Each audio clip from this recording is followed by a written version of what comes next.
ivyo dusoma mu nkuru nziza ya Yesu Kristo nk'uko yashikijwe na Matayo.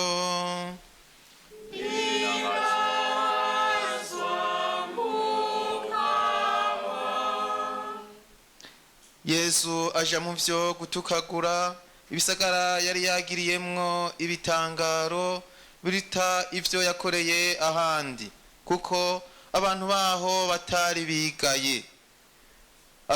Urahumiwe Korozayimi, urahumiwe Betsaida, kuko ibitangaro vyagiriwe iwanyu iyo bigirirwa muri Tiri na Sidoni, abantu baho baba barigaye imyaka, bakifuka amagunira kandi bakisukako umunyota. Ariko ndababwiye, ku munsi w'urubanza Tiri na Sidoni bizobona igihano kiri mu nyuma y'icanyu. Weho Kafaranawumi, nturi mu bicu, uzocuba ushike kure, kuko ibitangaro vyagiriwe muri wewe iyo bikorerwa muri Sodoma, ico gisagara kiba kigihagaze n'ubu. Kandi ndabikubwiye, ku munsi w'urubanza uzobona amabi aruta ya Sodoma. Iryo ni ijambo ry'Umukama.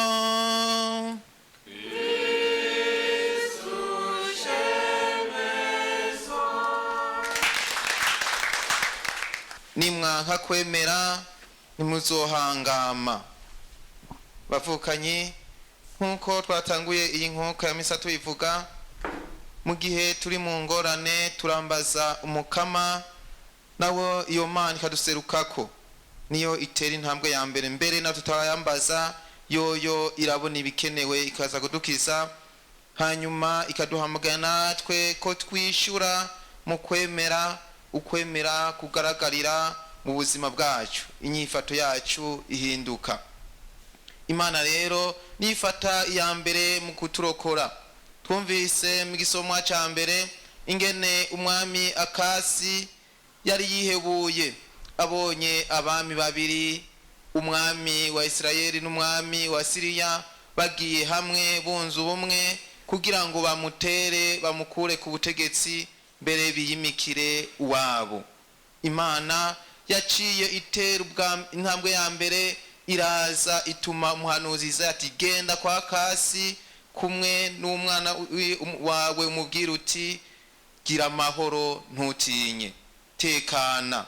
Imana itera intambwe ya mbere ikaza gutekanya. Nje bitwibutsa ingene mu gihe Musa ariko arahunga avuye kwa Faraoni, Imana yaje ikamusanga mukaza mu gisaka carurumba kidasha, hanyuma ikaba yimubwira ati, ubu nyenda kurungitse ugende undokore unkurire mu Misiri abana b'Isirayeli. Imana ni itera intambwe ya mbere mu gihe turi mu ngorane, ikaza ikaturokora, kuko ibona amahoro yacu nubwo tayegera, ikadutekanya ati, gira amahoro ntutinye, je ndakubona. Iyo Mana ariko twumvise ico yaciye ibwira Akasi, itumye umuhanuzi Isaya ati, nimwanka kwemera ntimuzohangama.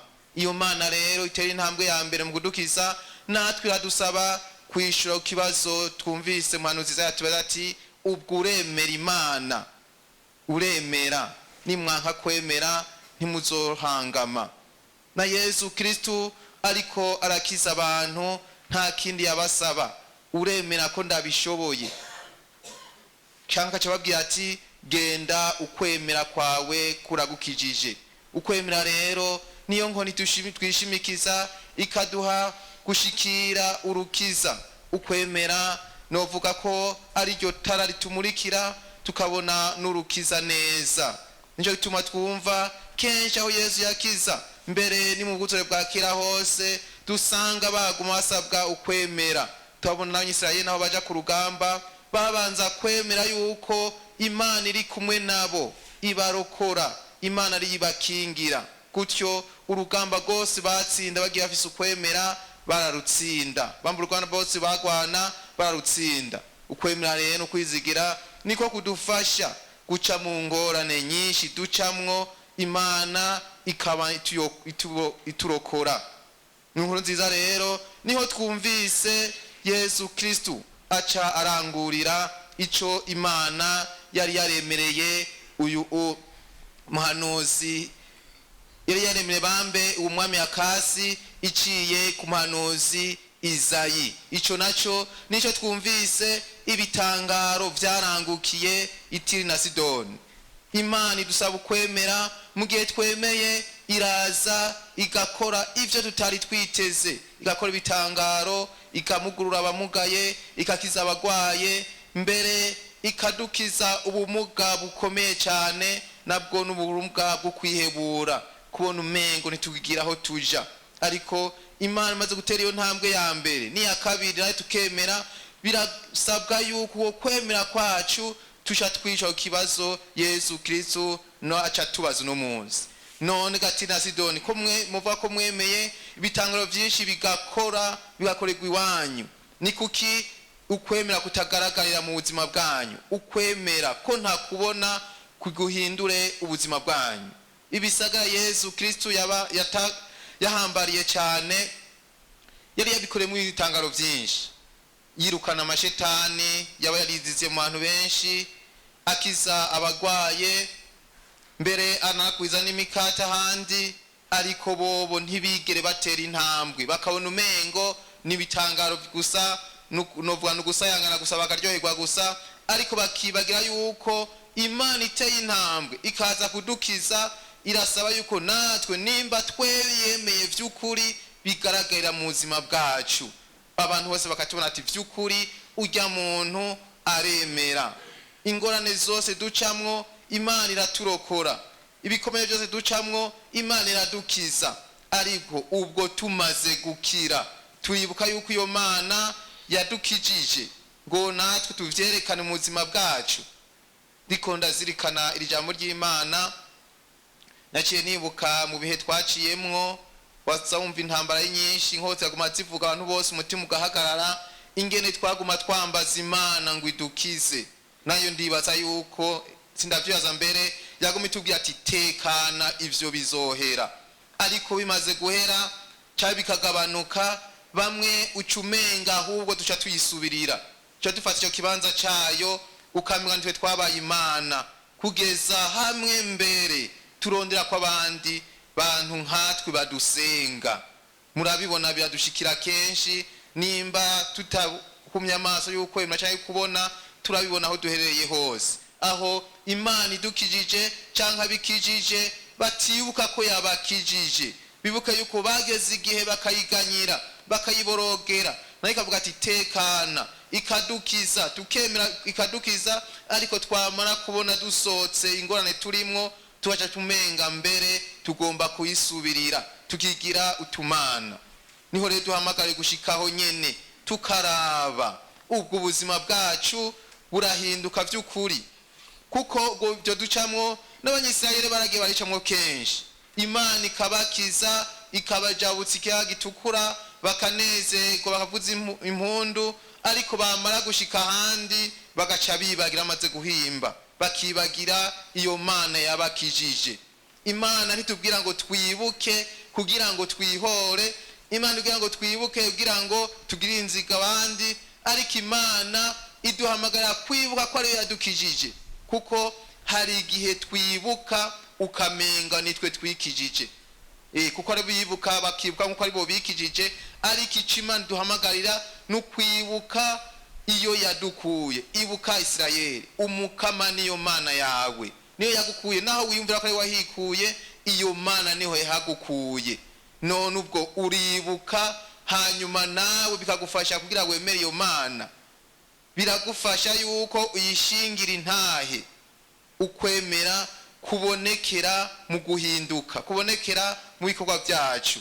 None rero muri make dusabwa yuko tugira uko kwemera. Ubwa mbere ukwemera kutubere nk'umushinge, guhinduka nako kube ivyamwa vyibonekeza muri uko kwemera kwacu, kuko kenshi mu majambo turabivuga, mugabo mu bikorwa ugasanga dukora ibihushanye.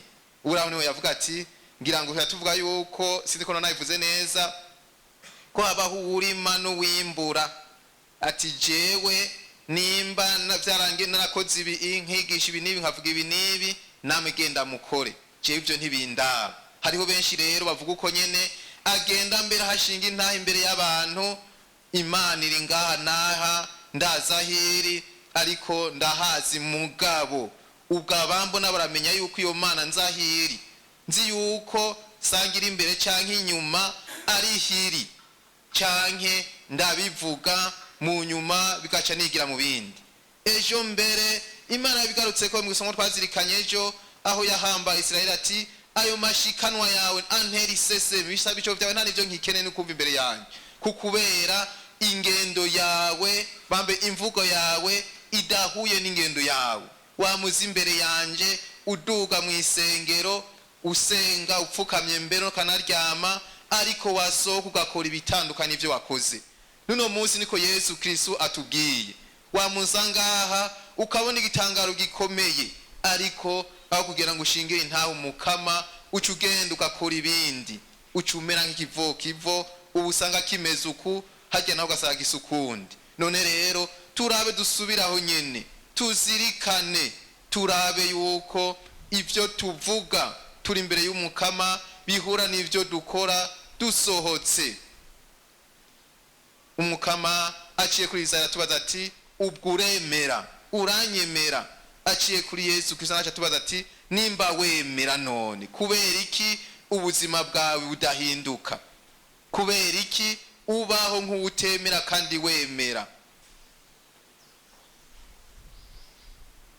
Turiko turazirikana ndaho ndiko ndazirikana niho naciye nibuka abana bavuga ngo turahenda Imana, anavuga ati turihenda kuko nta uhenda Imana, Imana ibona vyose ahubwo turihenda kuko ivyo tuvuga ntitubikurikize inkurikizi yavyo turayibona mu buzima bwacu bwa misi yose. Nta numwe atabibona ari umuntu afise amatwi y'ukumva canke amaso yo kubona canke afise umutima wo kuyumvira atabona yuko inkurikizi y'ivyo tuvuga ntitubikurikize y'ivyo tusenga ntibibonekere mu ngendo zacu yuko tubibona mu nkurikizi y'ubuzima bwacu bwa misi yose. Nivyo nyene rero mwese rero arahamagara kuzirikana aho nyene kubona yuko akwiye kurangura ivyo avuga, akwiye kurangura ivyo yaga n'Imana. None rero mwese yishure kuri ibibazo ubwo ndemera nimba nemera kuki ubuzima bwanje budahinduka.